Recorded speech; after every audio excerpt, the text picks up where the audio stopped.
మన సంప్రదాయము, మన యొక్క పిల్లల బర్త్డే ఎట్లా చేస్తున్నామో మనం ఎలా చేసుకోవాలి అన్ని మెలకువలన్నీ మన ముందు అరటిపండు పిన్నట్టుగా మన ముందు ఉంచారు. మరి వారికి చెప్పిన సూచనలు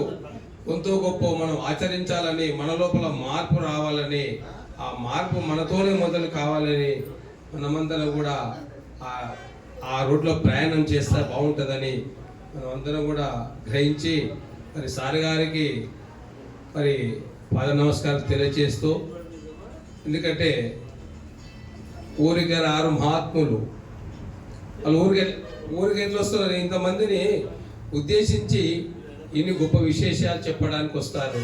మరి ఆ మహాత్ముల సంగత్యంలో అలట్లో మరి ఆ రూట్లో ప్రయాణం చేస్తే మనకు కూడా చాలా అద్భుతమైన మరి ఫలితాలు వస్తాయి. మరి మంచి సత్సంగం కూడా ఎంచుకొని సత్సంగంలో ప్రయత్నం చేయాలని, కాలం అతీతమైనది, టైం చాలా అయింది కనుక తదుపరి కార్యక్రమము సన్మాన కార్యక్రమం ఉంటుంది కనుక మా అధ్యక్షుల వారు